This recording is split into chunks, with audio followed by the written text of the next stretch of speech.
Thank you for joining us here today on Hill Country Happenings News Minutes. Now, each month, the New Albany Elementary School chooses a Citizen of the Month from each homeroom. The first picture is K through 2, and the second picture is 3 through 5. They always choose the child that goes above and beyond all the standards that are set for a Citizen of the Month. The New Albany Garden Club spent its December meeting with some senior citizens at the Dogwood Assisted Living Home. The Garden Club members and program leader Rita Ann West, who participated in regular garden therapy activities with the citizens at New Haven, felt that local seniors would benefit from such activities. A social participation and garden therapy both have such positive outcomes of well-being for older people, she said, and we were honored to spend the afternoon here at Dogwood. Now, the New Albany School District announced their Teacher of the Year and their Administrator of the Year on December the 18th. This was with a surprise visit from Dr. Lance Evans, the superintendent. Sarah Garrett, an English teacher at New Albany High School, was selected as District Teacher of the Year. Gwen Russell, principal at New Albany Elementary School, was selected as the District Administrator of the Year. Congratulations! Also on December the 18th, the New Albany Elementary Spelling Bee was held. The winners advanced to the Union County Spelling Bee. Pictured from left to right is Meredith Garrison, Christopher Chin, and Kid Bennett. Congratulations! And thank you for joining us here today on Hill Country Happenings News Minutes. Be sure and follow us on all of our social media. We're on Instagram and Twitter. Go to our Facebook page and like us there. We're all the time posting new things. And then go to our YouTube channel and subscribe and hit that notification bell so you'll know when we upload our original programs. Now be sure that you subscribe because we are trying to get 1,000 subscribers just as fast as we can. Please ask your friends and neighbors and family to subscribe also, because we will be able to bring live capability to YouTube to our station if we can get 1,000 subscribers. So we're looking to do that as quick as we can. So spread the word. Now in the rest of the show, we're going to have a brand new segment called Mason and Myrtle. This is one of our student reporters, our very first student reporter from Myrtle, Mississippi, the attendance center there. And he's going to be bringing us different stories from the town of Myrtle from now on. So the first one is talking about the tickets that were given by Chief Jim White and his deputies during the Christmas holidays. But these were special traffic tickets. Stay tuned. Also, through the rest of the show, we're going to be having our Healing Our Mississippi interviews that we've done earlier in the year. It's coming up to a new year, so we want to wish you Happy New Year, and we hope that 2020 will be a wonderful year for you, and we hope you have a wonderful week.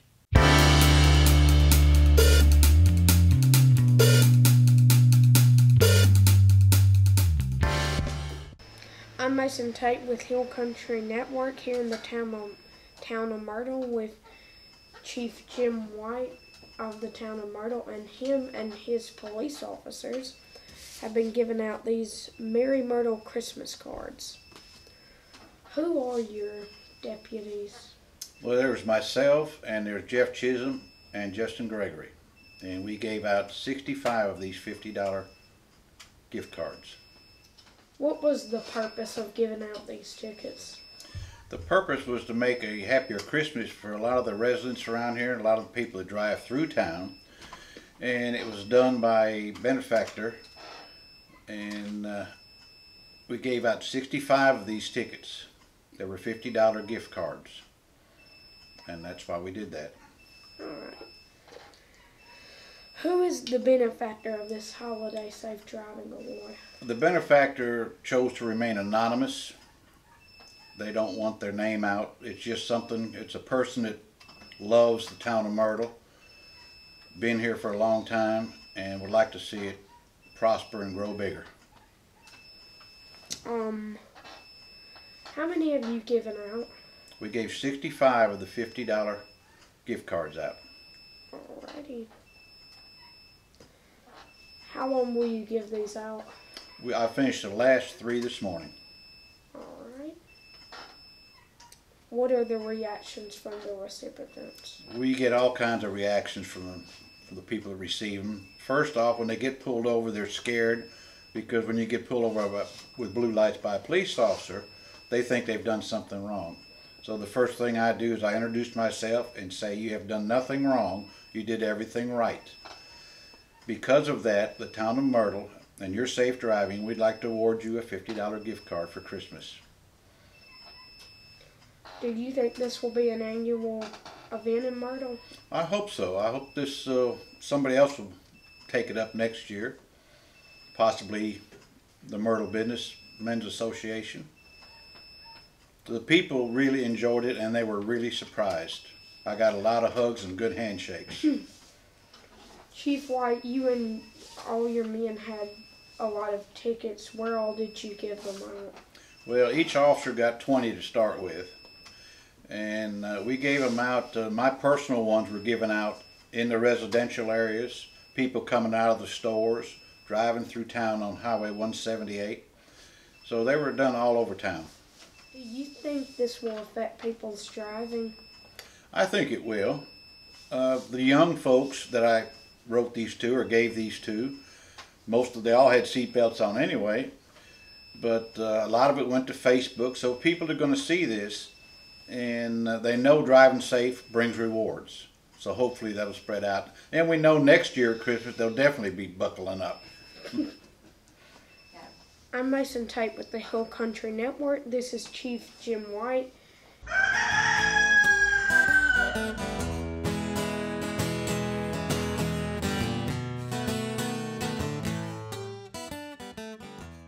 This is Joy Harden. She is an author. And Joy, where are you from? And tell us about your books. We live in Stroughville right now, but originally I'm from Florence, Mississippi. Okay. My first book is Carrie Can't Choose a Costume. I'm going to let you hold this mic Okay. and let me flip through some of these. Thank you. It's inspired by my daughter. She was diagnosed with autism last year, and it's just a little bit about her trying to make a choice, in this case, trying to choose a Halloween costume. And what did you do your... No, ma'am. Valentina Nuzzo, she's actually an Italian, did that. And the second one is F is for Fall. I started homeschooling my daughter to help with autism, so I was trying to come up with something to help teach her alphabet, so I put that one together for her. You are so creative. Wow, those are really cute. Get the fronts of them again so our viewers can see. F is for Fall, and Carrie Can't Choose a Costume. And well, how old is your daughter now? She just turned 5 in August. Well, she's doing good, I hope. A lot better. A lot better. I think that's great. You took the time to write a book, and I love these books that can help others. All right, thank you. Thank you for being here today. Thank you. You're welcome. Thank you, Joy. And now I'm with V.A. Herring Trice, and she has written a book, Not Colorblind. So tell us about that book. It deals with the cultural issues of the South. It deals with racism, poverty, child abuse, domestic abuse. It's a graphic novel. It deals with gritty subjects, and I can't apologize for life, but I write about life, so that's what I deal with. Yeah, well, life can be not a bucket of cherries all the time. Exactly. It can get pretty rough. When I wrote the book, I kind of flinched at some of my own writings, and then I thought, well, so many people endure so much, and they have no voice. And to add voice to feelings and hurt and to heal those, because I write from the perspective, there's no entirely good and there's no entirely bad people. It's how we deal with circumstances. And in this novel, you find that people make bad choices, both good and bad. So people that we think are so good on the outside are sometimes evil on the inside. And some people we think are unworthy are truly the best people in the world. So that was very well said and so very true. Exactly. Absolutely. So now, is this your first book, or have you written before? I have written before. I've written several short stories and articles and things that's been, published in magazines and what have you. But I've written one other book, but it was just to get my foot in the door. It was not it was not a dramatic writing at all. So I just wanted to test the waters, and then, but this novel I'm really proud of. That's great. Okay, can you tell us where we might find that? Amazon.com. It's available there. It's just Google my name and you'll see it, and or Not Colorblind. Just do Not Colorblind and my name beside it, and you'll find all kind of options. Okay, that's great. Now I'm going to hold this up just another minute, just to make sure that you can see that name in the book cover. Well, thank you so much for talking with me today. All right. Appreciate it. Thank you. Thank you.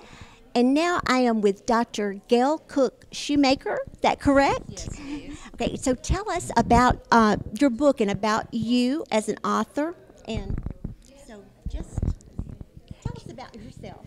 Yes, I have 4 books, and right now I series of 1 out of 8. Healing Wings. I was a breast cancer survivor, 5.5 years. And this first book, 1 out of 8, The Struggle, tells about my story from the beginning of diagnosis, or even before that, up until the time I was healed and with the reconstruction process. This second book is a sequel to this book. It's 1 out of 8, Healing Wings. It picks up at the reconstruction process, and it tells about my process in which I went through a healing physically, mentally, spiritually, psychologically. What I did as far as exercising, and what I did as far as healing different parts of my body. Yeah. I think it's so remarkable that, and as you as an author can put into words things that, the feelings that, that you have, and share it with other people to help them heal. I think that's... Yeah, in this second book, it can be found, you can order it from Amazon, or it's in an ebook form. I have ordered them, but they didn't come back in time, but you can buy them from Amazon, or you can download the ebook. Also, this book, the first of the series, caused me to be an international seller, a book author. So this series is something that is very helpful. It is very many keywords that will be helpful to individuals as far as inspiration, women health, and breast cancer, and different things like that. And as a result of this book of having cancer, I did develop a Cancer Care Network. It's a network where anyone who has any type cancer can become a part of it, where we share and we support one another through that process. That's wonderful. And if someone were to want to get more information about that, where would they go to? Well, I have a website called GailCook.com. It's GALECOOK.com, without spaces, all lowercase. All the information is on there. Or you can go to Facebook. My address is Gail Cook, and you can friend me there. But the Cancer Care Network is also on Facebook, but it's a private. It's for members who are diagnosed with cancer, who is in a cancer treatment plan, or who are survivors of any type cancer. So you can friend me, and I can get you connected to that. Well, thank you, and thank you for writing what you did, and thank you for coming and being with us today. Thank you so much for having me. You're very welcome. Okay. Thank you. This is Clotilde Fitzpatrick. Is that correct? Yes, it is. Okay, tell us about your book and why you're here today.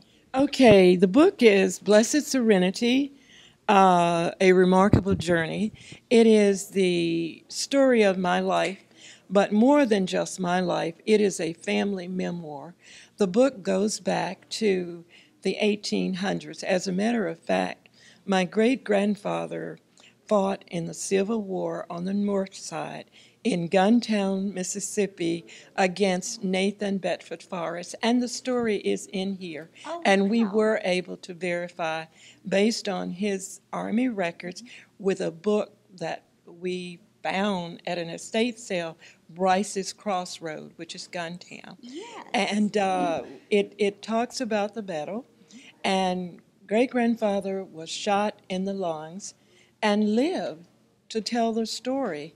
And I don't know how someone in 1864, in June of all times of the year, survived a gunshot wound in the lungs, but he did. That's amazing. And I felt after finding that I had to tell my family story. So it talks about my birth, which is most unusual. I would recommend that anyone get this book, because anyone who has lived from birth to 71, which is when I finished the book, you have experienced something, many of the things that this book covers. It covers my early grade school. It goes on to high school, goes on to marriage and my children. And it's a good book. And it talks about family. The book is basically love, redemption, faith, because I was not raised by my biological mother. I was raised by my grandparents in Mississippi, how I happened to be in Mississippi. And it wasn't until I was 53 years old that I knew the full story of my birth. An aunt that I went to Chicago and rescued, who was about to be put in a nursing home. I brought her to live in Mississippi with us, finding out from her that in 1946 of March, 3 months after my birth, she had brought me to Mississippi. Oh, wow. So my life That's amazing. came full circle. And it was Aunt Pearlie who told me, when I made a slight remark, my mother just brought me here to Mississippi and dropped me off one night. And she was bedridden, but I thought that lady was going to hurt me. She said, I better never hear you say a thing like that again. Your mother loved you. Your grandparents took you because they felt like she was not prepared to take care of you. But up until that time, I had, and when Aunt Pearlie told me that, you would think at 57, who would care? But I cared, because for the first time, I felt like I had a mother who loved me. And That's so an amazing this book story. was written for my mother, and it's dedicated to my mother. That's me at 4 years old. That's so cute. And proud and proper Clotilde. Oh, that's a beautiful story. Thank you you. for sharing it, and thank you Thank for you. writing this book. Thank you. And I know that through us, you can find out how to get a copy, but did you mention where people might find it? Or do you have a website? Yeah, I do have a website. It's the Obie McClinton Foundation website. You can get it from there. You can get it from Amazon. It's also, you can get it from the publishing company, Dorrance Publishing, and Barnes & Noble carries it. So, or you can go on my website and it'll tell you how to get it. Or you can call me. All of my information is there. Thank you very much. Hope you do exceedingly well with that. Thank you. And now I would like for you to meet Stephen Edwards. So tell us about where you're from and a little bit about your books. Well, I'm from Oklahoma, Mississippi. I was originally born in Jackson, and the reason I wrote these books was because I was beaten and adopted. So basically it was to telling people, it's a healing process to telling people if God can save me, he can save anybody. And so it's a book of poems, and it's telling about my life and what I went through and how I overcame it by the power of God. And then the second book is called Soul Searching Sermons. As I was doing the first book, my preacher, he wanted me to write something that his family remember him by. He's still in good shape. So as he was doing the sermons, I was writing them down. So I'm the co-author of this one. Oh, wow. That's two great books that can help healing people in their what they go through in life. That's great. Thank you. Let me see this first one again. For Your Soul, Stephen W. Edwards.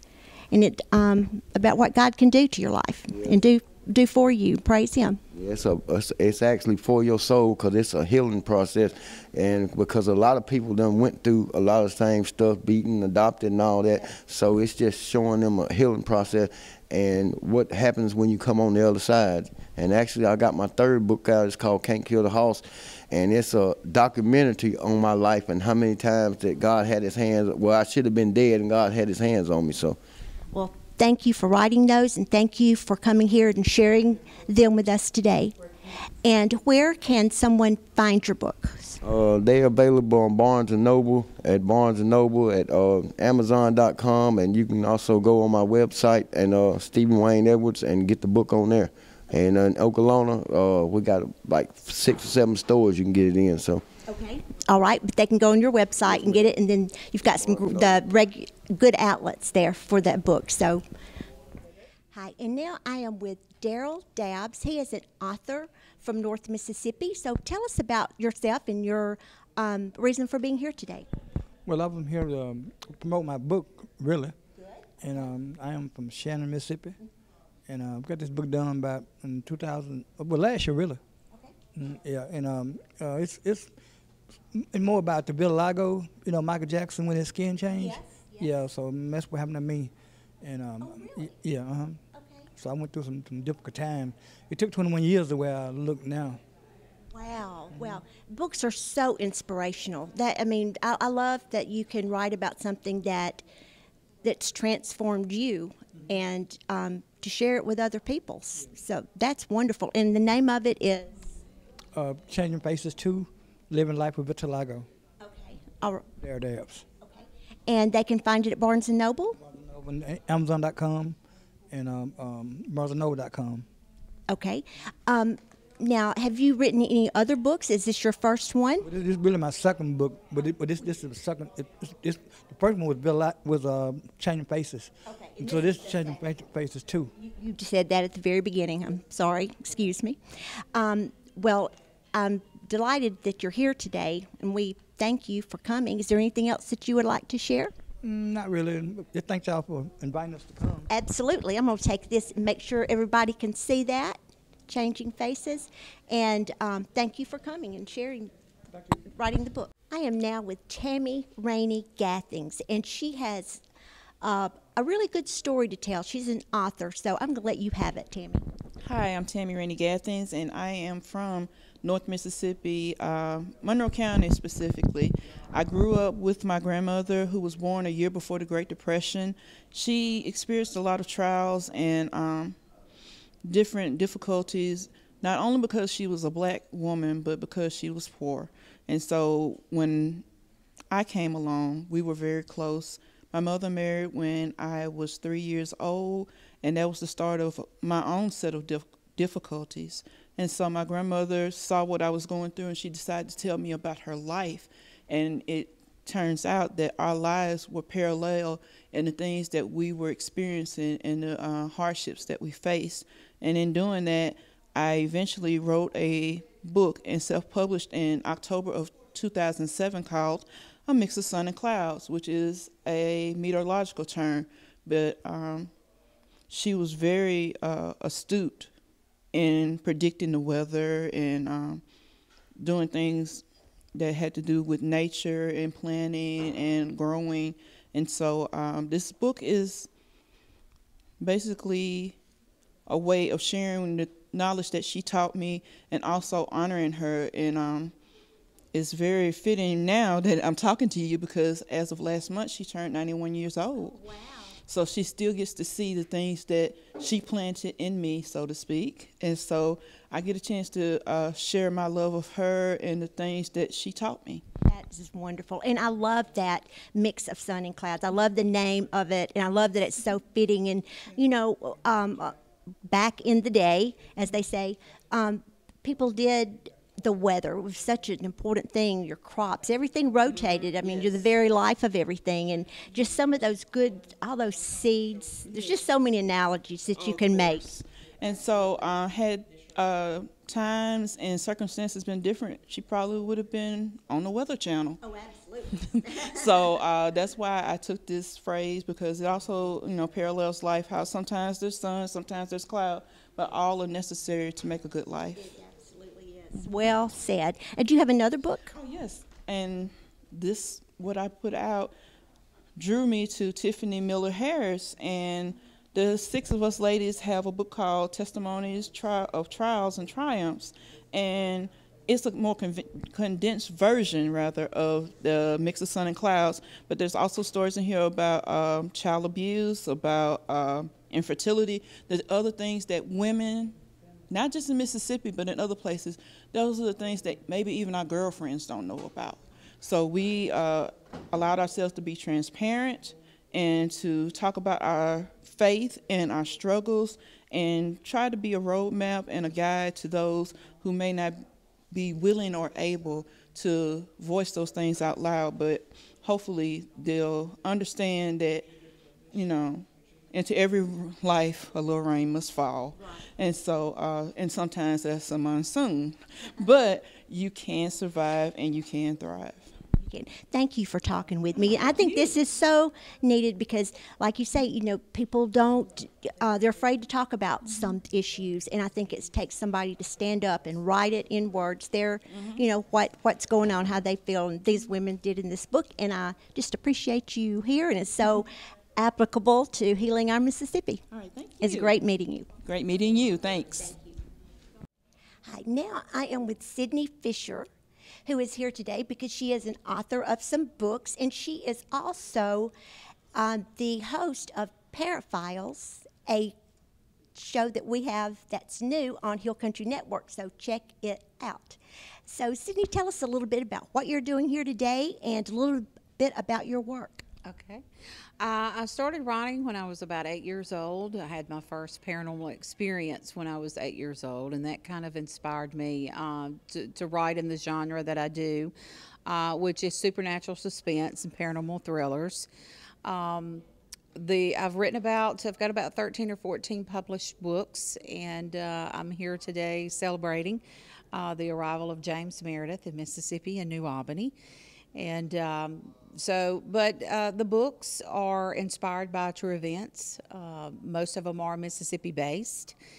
You can find those books at any of your local bookstores or on Amazon.com. You can also find them through my website at lsydneyfisher.com.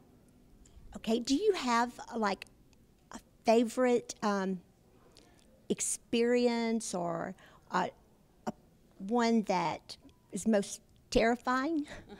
Well, I was a living witness in my first debut novel, which was The Haunting of Natalie Bradford. That's based on a murder that happened in Tupelo, Mississippi back in 1974. And then there was a haunting that took place afterwards when Natalie Houston crossed to the murderer's path. So a very interesting story. It's true crime laced with a little bit of supernatural suspense. You know, it's hard for me to say that, you know, which one is my favorite because I've been involved in a lot of different book projects. They all are special to me for different reasons. You know, even the Devil's Board about the teenagers that were involved in playing a Ouija board and having lots of trouble with that's been a very popular book that I've written. Most all of them have been #1 Amazon bestsellers, so very thankful for my readers. And I got started doing the Paraphiles, which is a television show. It's a paranormal investigation television show that Hill Country Network airs.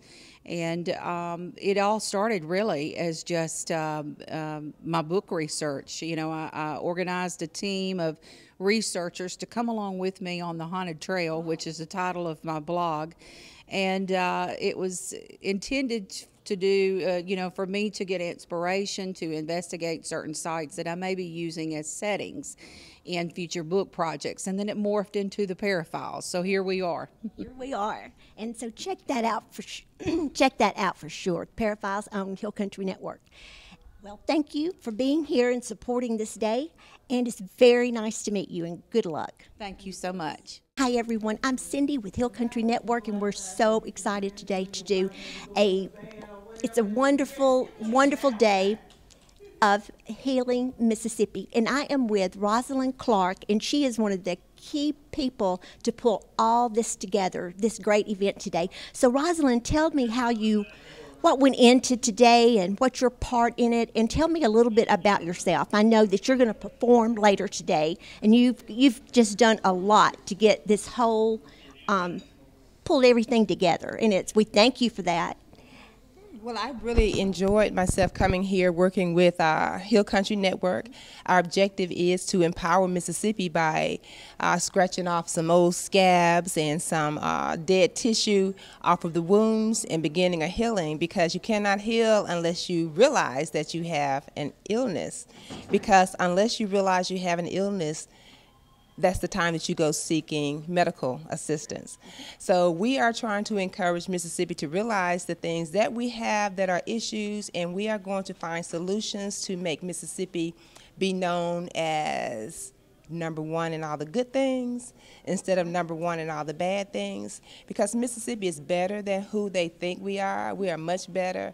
Most people don't really know Mississippi. They think they do, because if they see us somewhere and they say, "Where are you from?" and you say Mississippi, and they say, "Well, how is it down there?" You are so right. Well, it's wonderful. It's wonderful, and we're getting ready to show people just by this effort that we have put into Healing Our Mississippi with Jean Ashcraft. I met her at Oxford Film Festival when I was debuting a video from the Mosley and Johnson Band.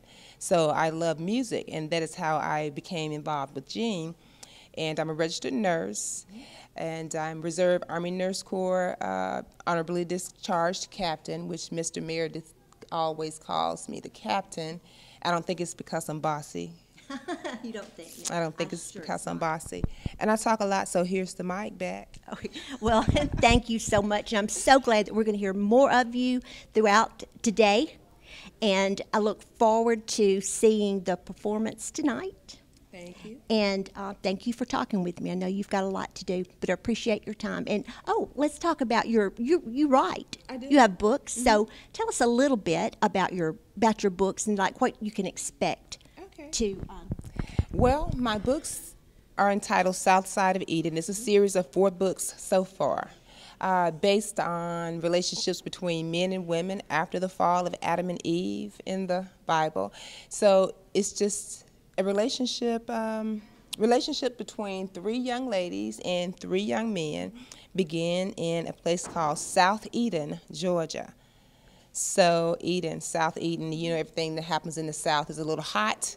So the books are not really hot, but they're a little steamy, and it's some real stuff. Some names have been changed to protect the innocent. It is fiction, so we say.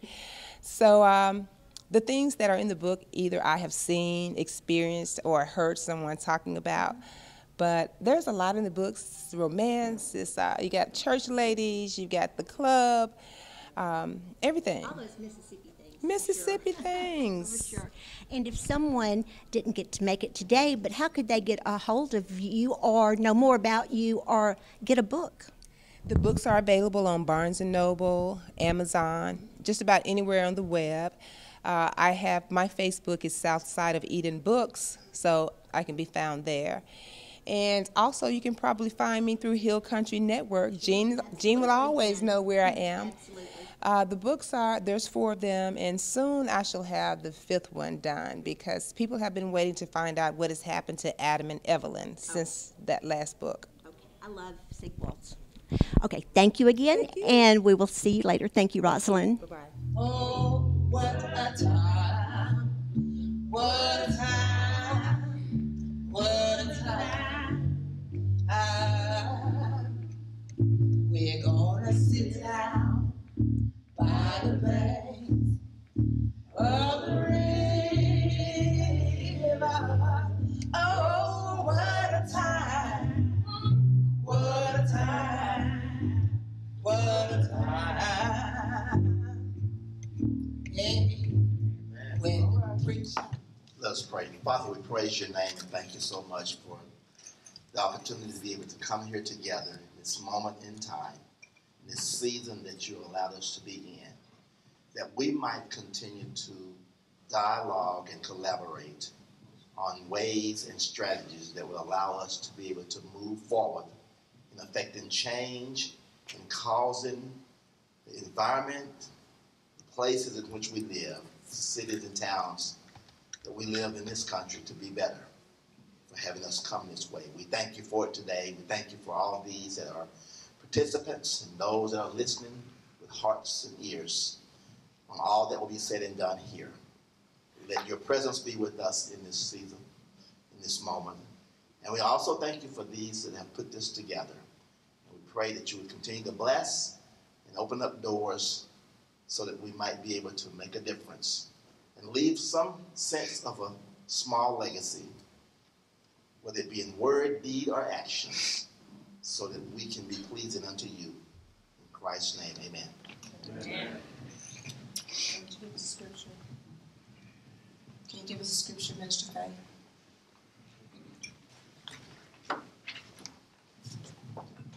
Second Chronicles 7:14. If my people which are called by my name shall humble themselves and pray, and seek my face, and turn from their wicked ways, then will I hear from heaven and forgive their sins and heal their land. Amen. So our song, our prayer, and our scripture, we are encouraged to go to God as we begin dialogue here. At first, I will introduce you to our panel. And you know, I'm Roslynn Clark Copeland. I'm from Baldwin. I'm an RN. And I have traveled around doing a little military stuff and this, that, and the other. And I want to introduce you to my Aunt Mary Elsie. She's a minister at Temple of Compassion and Deliverance in Tupelo. And she's a songster and all types of other things. Minister Alice Smith, minister at Temple of Compassion and Deliverance in Tupelo. Dr. Jennifer Carroll, she has practiced, she is with Miller Psychiatric Clinic in Saltillo, but she is also in private practice. And psychology is a great thing to bring to the forefront because we have a lot of people that need mental encouragement. Can I use that word? Okay, because we don't really address mental health like we should. And then we have Pastor Jimmy Haley. He is the pastor of Love Alive Christian Center in Guntown, Mississippi. And he is from Baldwin, traveled a little bit, and came right back to Guntown because God told him to come back after retiring at Nike. He had to come back to Guntown because God called him back. So glad to have him here today because if God calls him back, I want him to come over here and do some things for us because, you know, all things work together for our good. And then also we have Coach Ricky Ford, President Dr. Ricky Ford of Northeast Mississippi Community College, and which is where I graduated from in 1987 as an RN. And Coach Ford was also the coach at Boonville, which is where he met my fiance, Bubba Miller. They were really good friends on the basketball court because Bubba was from Wheeler and Coach Ford was Boonville. So that is kind of how Coach Ford and I, he ended up here, was through Bubba, or Juan Miller, because, you know, I knew Coach Ford, but Bubba knew him better. Yeah, so it was always a joke when he called, they laughed about things on the floor. So it's good to have him here because he's coached men, he's coached women, he is a man of faith, and as with all of the people here, so we can attack this problem mentally, physically, spiritually, and financially. And of course, you all know our guest of honor, which is our own James Howard Meredith. James Howard Meredith is from Kosciuszko. He was born there in 1933. He has done some great things since then. I'm sure you know about them. So I'm not going to delay any longer because I can talk and talk. And we have Willie, who has left the stage, and he was backing us up on the bass there. Our piano player, I don't know, something might have happened, but all things work together for good. So I'm going to sit down now, and I'm going to turn it over to Dr. Carroll because she's going to lay out a foundation as far as the basic human needs, what happens when the basic human needs are not met, related to Maslow. So I'm going to stop talking. This next one right here that we have is esteem. And that's logical. You know, if we have that sense of love and belonging, then we start to develop a sense of prestige. We start to develop a feeling of accomplishment. Okay, I'm making it, I'm getting there. I'm doing the things that I want to do in life. And then, I'm fulfilled as a person. So, basic needs are met. I feel safe, I feel warm, I feel secure. But am I loved? And again, that's where I think we get hung up as a community. So I'll open it up to the panel, see if they have any thoughts on the matter. Well, Mr. Meredith, you always have told me, talking about the black community, some of the issues that we have that may prohibit us from having the self-actualization. So I really just want you, Mr. Meredith, to speak on what you think we can do to help our community from a mental health point of view. And you know all the things that have been going on, and I'm just going to say mental health. Dr. Meredith, what do you think we should do to help our community, mentally speaking, spiritually speaking, whatever you want to say? If I had to name one thing, the most missing part in the lives of poor people in the state of Mississippi today is discipline, the lack of discipline. And in addition to Captain Copeland, we have some people sitting on the front row. Don't know the rank of any of them, but I know that I've heard there's an Air Force person, but I saw Army, Marine, Navy, and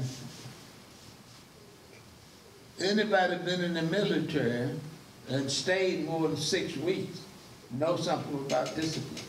Yes. Yes. Now, you know who else knew something about discipline? God. Yes. When he caught Moses on the top of Mount Sinai, they called it by a different name to confuse the people.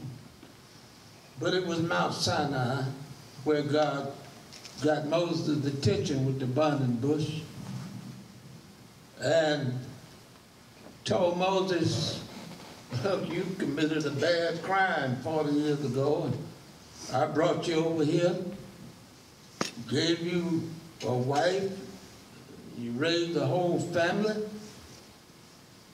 but you left all them other slaves over there in Egypt. I'm going to send you back over there to bring them all out. Oh, Moses hemmed and hawed and gave every excuse in the world. Then finally God got him to say, yeah, I'll go, because you're going to go before me. And you're going to take care of all of the important stuff. All the bad things you're going to do. Okay, I'll go. And God said, but you got to come straight back to this mountain and come up here so I can give you further instructions.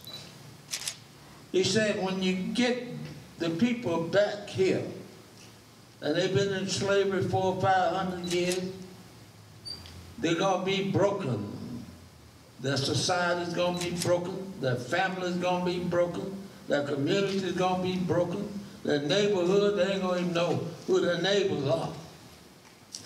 Got to rebuild them. So you got to come back here so I can tell you how.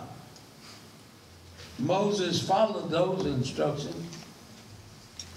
And when he got the children and led them out into the wilderness, he brought them straight back to Mount Sinai.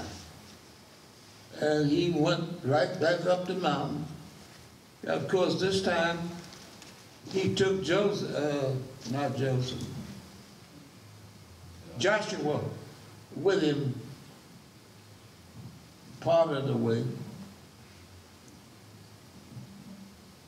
And he went on up, God made him stay there 40 days and 40 nights while he carved God's law, the 10 Commandments, in stone. And told Moses, take them back down there and teach them to all of the elders. And the elders have to go out and live the 10 Commandments, all 10 of them. After they live them, they have to teach them to all of the children, all of the people. And then their families will be rebuilt, their extended families will be rebuilt, their neighborhoods, they will no longer have to wonder who my neighbor is, they'll know. Their community to be rebuilt and their entire society. The black race, after 400 or 500 years of slavery, is a broken people. We have to do the exact same thing God ordered Moses to do, and we have not done it. And we all know God and the Bible and everybody in there say you have to train up a child in the way he should go. And when he's old, he will not depart from it. All of 1, 2, 3, 4, 5 of them things will be taken care of if we old folks take care of our business.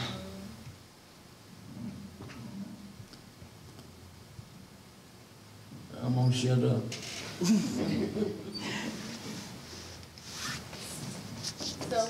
First and foremost, obviously I agree with the focus and the approach to how to begin trying to make it better for people, our people, and all people groups for that matter. If I was going to say something right off the bat to kind of maybe add to what's been said, I would still approach it from a biblical point of view, and that would be that, well, let me say it this way. Right now, I'm doing a series that's going to be an extended series of messages. And the theme and title of that series is Knowing Who You Are. The problem with society, not just the Afro-American or the black race, is that people don't truly know who they are.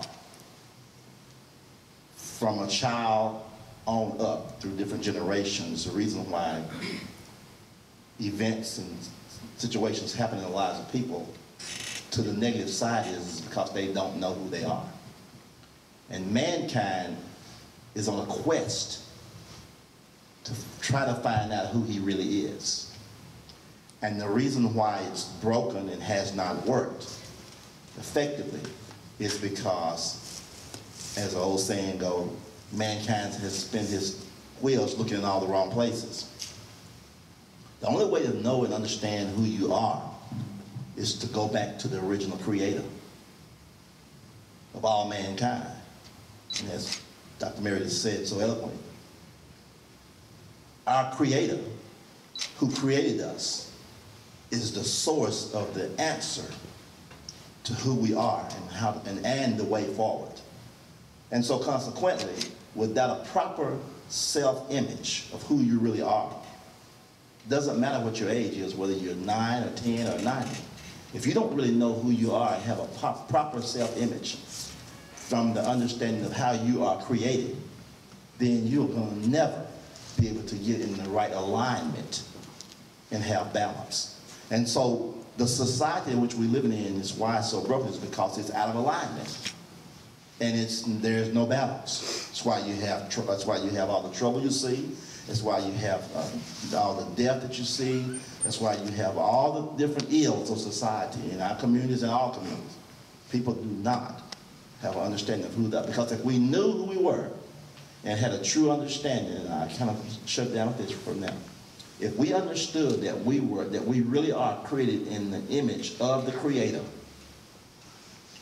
who instilled his character and his mindset in us, if we knew that, if we truly knew that and understood it, and if we were searching out deeper answers to what that means, we wouldn't have the problems we have at all.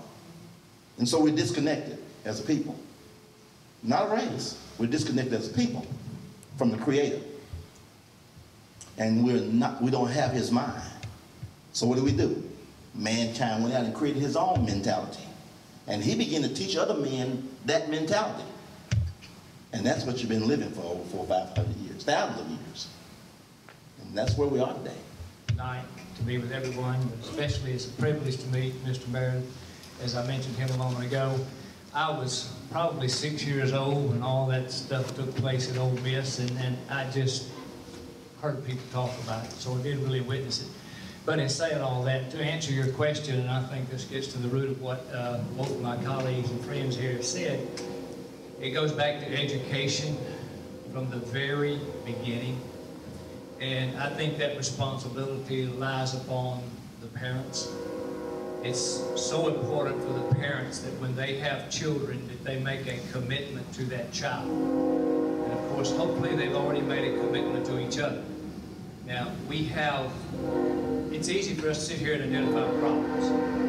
What we're looking for is the solution.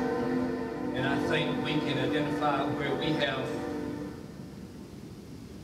fathers of every race that are not fulfilling their obligation of being the Christian leader in the household and being the father that they should be. We have mothers that are raising children alone. And I'd like to say this quote is kind of humorous when you think about it, but think about this, there's a lot of truth to it. If I raise my children, I get to spoil my grandchildren. If I spoil my children, I get to raise my grandchildren. Wow. So you think about that for just a moment, and that's exactly goes back to what we're doing now. So as a society, we have got to the point where we are asking our children what they want us to do. And I'm old school. I grew up out in the country. I grew up on a farm. We were very poor. I grew up milking cows. I grew up hoeing cotton and chopping cotton and things like that. So, I'm old school. And everything that we had, we worked for. Everything we ate, we raised, and that type of thing. And when my mother would cook a meal, she never asked me what I wanted. Whatever was on the table, I had to eat, or I did without. So we've gotten and created a culture, I think, because of the lack of that education and getting our children schooled in what's most important, and that's first of all, that our relationship with Jesus Christ should be first and foremost. As we raise our children, we raise them in the admonition of Jesus Christ and to be like Jesus Christ. I have a couple of books, but one I really like to read is called The Leadership Lessons of Jesus Christ. And that's probably been the most important book that I have read during my career. And it goes back to even coaching. You know, when I was coaching, and most of you don't know, I coached for 35 years before I actually got into administration. And one of the things that we would teach our players when they first came in is that we're in this together. And I think that goes back to teaching our children the same thing.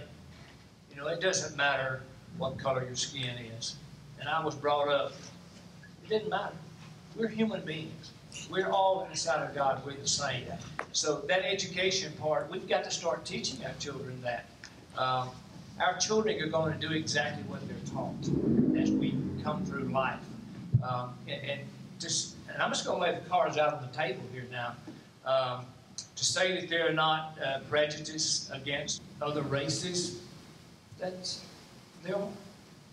are prejudice against other races. Now we've got to ask the question, where did that come from?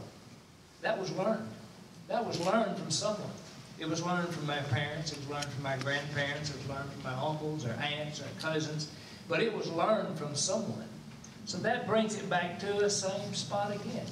We've got to instill within our children the basic principles here, the physiological needs, the safety needs, all the way up. And you create all of that, and then you get to the very top of that pyramid, which is self-actualization. You actually have a good feeling about yourself. So I think, educating our children are the first and foremost thing that we should really concentrate on. And it should be centered around the gospel. That's what leads us through life. And then also educating them about loving one another, accepting people for who they are and what they are. And I guess we won't be like this until we cross through the pearly gates. But if we have, 5 nationalities of people, or races of people that walks around the corner at the same time, we don't see black, we don't see white, we don't see brown, we don't see red. We see 5 human beings that we need to share a love with. And it all begins with education. That creates the culture that we need. Okay? So when we talk about education, we're talking about educating ones on cultural diversity, educating adult education. I'm seeing one of the problems, because the adults are the ones that are responsible for educating their children, and a lot of the adults have dropped out of high school or didn't go to college or didn't get a skill, and some don't even have a job like in a factory or a McDonald's because they just have not been taught that they have to get out and work for themselves, because we kind of spoiled them. And we talked about the single parent home where we have mothers who have little boys, and they're so cute when we braid their hair and put the cute clothes on them and tell them, don't you get dirty, and mama loves you. But when this assistant came over there, and when we would see him coming, we were about 6, 7, 8 years old, and my great-grandmother was his mother. She was an amputee, so he would come to check on her. So we saw his car coming from the top of the hill, and my mother had said, wash those dishes, wash those dishes, wash those dishes, wash those dishes. And we say, here come Uncle Chester! And we start running through the house and washing the dishes. I wanted to add something to what both of you were saying, was that, the lack of discipline is amazing to me, especially with a lot of the children I see, and it creates that learned helplessness. We're not born into the world with a sense of knowing what we're supposed to do and what we're not supposed to do. That is something that we are taught, indeed, from our caregivers. And what I see a lot of times is that these caregivers somehow become scared to be the bad person or discipline, and instead want to be the friend. And a lot of times I marvel to myself of how did we get to this point? Because now it seems that we have a generation of, children, maybe you want to say, who don't understand the value of hard work.